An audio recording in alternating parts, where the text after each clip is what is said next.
a particle goes round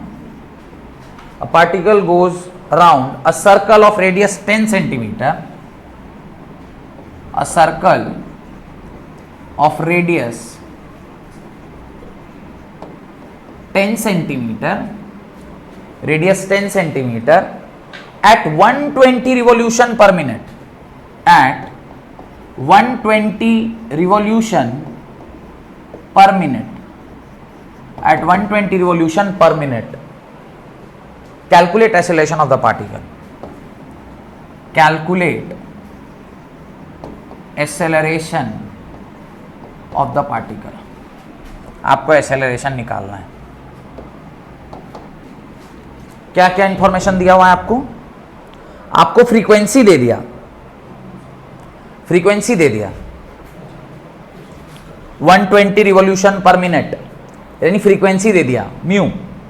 पर mu से आपका काम बनने वाला नहीं, आपको क्या चाहिए?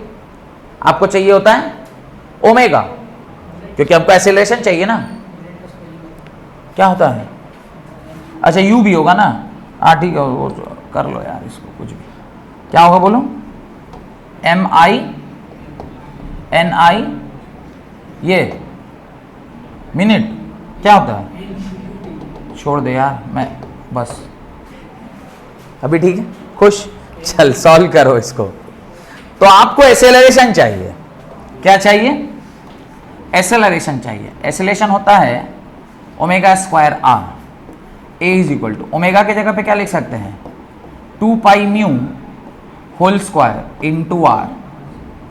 ओमेगा याद रखिएगा, ओमेगा इज इक्वल टू किसके बराबर होता है?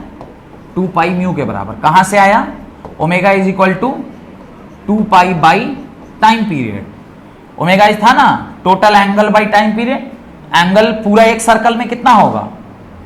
2 पाई ही होता है ना, 360 डिग्री, और नीचे टाइम। तो और 1 अपॉन टाइम पीरियड को क्या लिख सकते हैं? फ्रीक्वेंसी लिख सकते हैं ना। तो यहां से ओमेगा क्या निकल के आ गया? 2 पाई म्यू। तो ये इसी को हमने यहां पे यूज किया है। और mu is equal to, mu आपको कितना दिया हुआ है? आपको आरपीएम दिया है, पर आपको म्यू हमेशा किस में निकालना होता है? सेकेंड्स में। तो ये 120 आरपीएम है, तो इसको अगर सेकेंड में निकालेंगे तो 120 डिवाइडेड बाई 60, तो ये आरपीएस निकलेगा। डिवाइड करके सॉल्व कीजिएगा, म्यू का वैल्यू कितना निकल के आ गया? 2 रोटेशन पर सेकेंड। तो म्यू निकल के आ गया। और आर ना आपको सवाल में दिया हुआ, देखिए ना, आर आपको दिया है रेडियस ऑफ 10 सेंटीमीटर। बस वैल्यू पुट कर दीजिए, आंसर आ जाएगा। A is equal to 2 pi mu का होल स्क्वायर इंटू 10 एक्सेलरेशन। अच्छा ये 10 को भी किस में बदलना होगा? 10 को किस में बदलना होगा? सेंटीमीटर में ना, तो मीटर में बदलना होगा। तो उसको भी देखिएगा ख्याल करके, वो मीटर में भी डालना होगा। और अगर नहीं डाल रहे हैं, डायरेक्ट 10 डाल रहे हैं, तो आंसर याद रखिएगा आपका मीटर सेंटीमीटर पर सेकेंड में आएगा। तो 2 का स्क्वायर यानी 4 into pi square into mu. Mu का स्क्वायर मतलब कितना आया था? म्यू 2 का स्क्वायर 4 इंटू ये 10। एसी कितना निकल के आ गया? 16। 160 pi square centimetre per second square. AC is equal to 160 into pi square का वैल्यू कितना होगा? 9 पॉइंट समथिंग होता है। 3.14 इंटू 3.14 कितना होगा?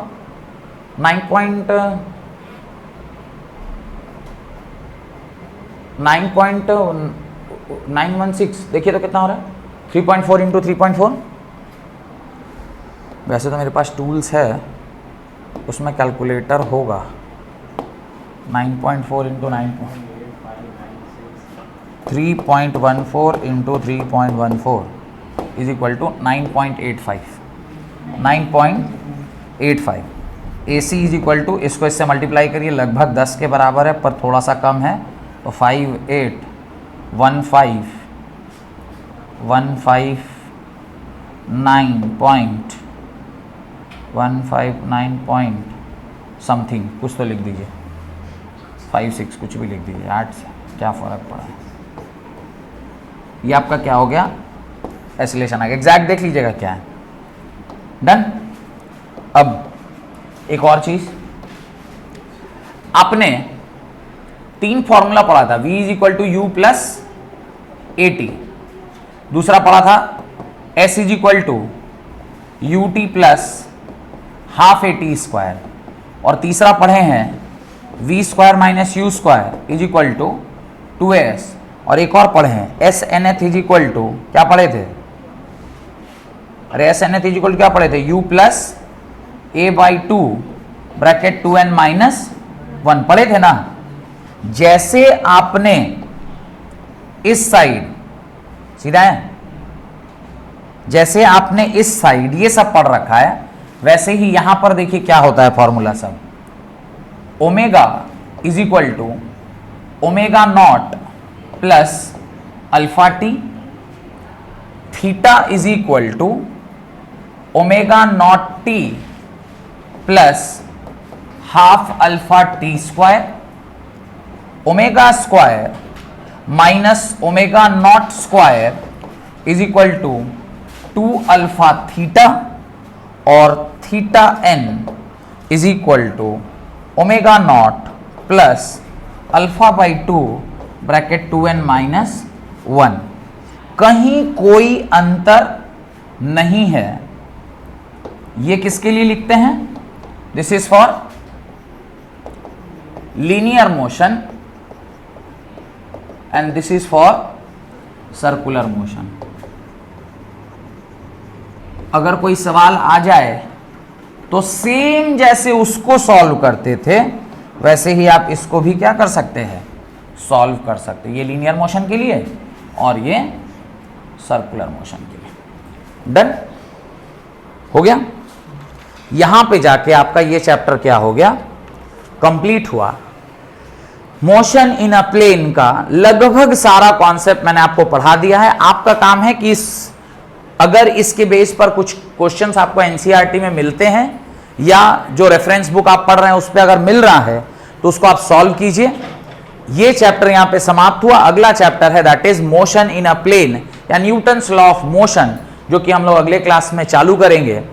जो लोग मेरे वीडियो कंसिस्टेंटली देख रहे हैं प्लीज उसको लाइक कीजिए, शेयर कीजिए अपने दोस्तों के साथ, और चैनल अभी तक अगर सब्सक्राइब नहीं किए तो प्लीज उसे सब्सक्राइब करिए, क्योंकि अगला चैप्टर इससे भी ज्यादा इंपॉर्टेंट होने वाला है और उसमें इससे भी ज्यादा मजा आएगा अगर आप ईमानदारी से पढ़ेंगे। Thank you very